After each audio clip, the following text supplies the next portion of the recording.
അഥവാ പെണ്ണുങ്ങളുടെ ബുദ്ധി 1959 വൈക്കം മുഹമ്മദ് ബഷീർ രചിച്ച ഒരു ഹാസ്യ നോവലാണിത്. ഈ കഥയിൽ ബഷീർ ഒരു കൂട്ടുകുടുംബത്തെ ആവിഷ്കരിക്കുന്നു. അവിടെ നടക്കുന്ന ഇണക്കങ്ങളും പിണക്കങ്ങളും എല്ലാം നർമ്മരസം കലർത്തി അവതരിപ്പിച്ചിരിക്കുകയാണ്.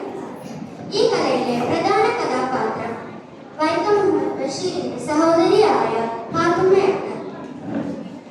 ബഷീറിന്റെ ഉമ്മയും സഹോദരന്മാരും അവരുടെ ഭാര്യമാരും കുട്ടികളും അടങ്ങുന്ന കുടുംബത്തിൽ ഫാത്തുമ്മയുടെ ആട് കൂടിയാകുമ്പോൾ ഒരു കോലാഹലം തന്നെ ഉണ്ടാകും.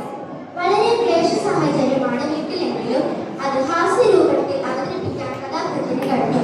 ആട് വന്നു കഴിഞ്ഞാൽ വളരെ രസമാണ്. കുട്ടികളെ ചവിട്ടും, അടുക്കളയിലുള്ളതെല്ലാം തിന്നും. എന്തിന് ബഷീറിന്റെ കുട്ടികൾ വരെ ആട് തിന്നും. അങ്ങനെ തുടർന്നു പോകുന്ന ഒരു രസികൻ കഥ. നമുക്ക് ഫാത്തുമ്മയുടെ ആട് എന്ന കൃതിയിലെ ചെറിയൊരു ഭാഗം ആസ്വദിച്ചാലോ?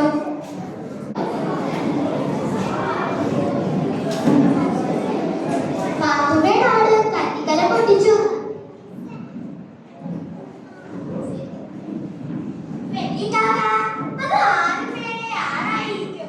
എന്റെ ആടല്ല, ഇത്താത്തയുടെ ആട് തന്നെയാ.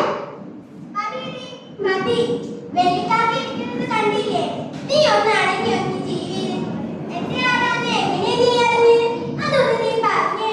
ഞാൻ വെള്ളിക്കാക്ക അറിയാൻ പറയാണ്ട്. ഇത്താത്തയുടെ ആട് വന്ന ഉടനെ തന്നെ എന്റെ ആടിനെ ഞാൻ അകത്ത് കൊണ്ട് കെട്ടിയിട്ടു. ഇത്താത്തയുടെ ആടേ എന്റെ ആടിന്റെ പുല്ലുകട്ട് തിന്നു, ഞങ്ങളുടെ കപ്പപ്പുട്ട് കട്ട് തിന്നു, ഞങ്ങളുടെ കട്ടൻ ചായയും കട്ടു കുടിക്കും. പിള്ളേർ ഒന്നും തിന്നാൻ കിട്ടുകയില്ല. അല്ല ഇത്താത്തയുടെ ആട് കട്ട് തിന്നു. മതി മതി, നിന്റെ കക്കാത്ത പോലെ ആട്. നിനക്ക് എവിടുന്നാ ആട്? അതിത്താത്ത തന്നതാണ്. എടി, ഈ ദുനിയാവിൽ എത്ര ഇത്താത്തമാര് അനുസത്തിമാർക്ക് ആടിനെ കൊടുക്കാറുണ്ട്? നീ അതൊന്ന് പറഞ്ഞേ. എത്രയോ അനുസത്തിമാർക്ക് ചേട്ടന്മാർ ആട് കൊടുക്കുന്നു. പിന്നെയായി വില പോലുള്ള ഒരാട്. വെള്ളിക്കാക്കയുള്ളത് നിന്റെ നല്ല കാലം അല്ലേ? നിന്നെ ഞാൻ വെച്ചേക്കില്ല. എനിക്ക് 2 ആടുണ്ടായിരുന്നു. അതിലൊന്ന് എന്റെ പൊന്നനുസത്തിയായ നിനക്ക് തന്നു. അതെ, ഖദീജയുടെ കമ്മലിന്റെ കാര്യം മറന്നു.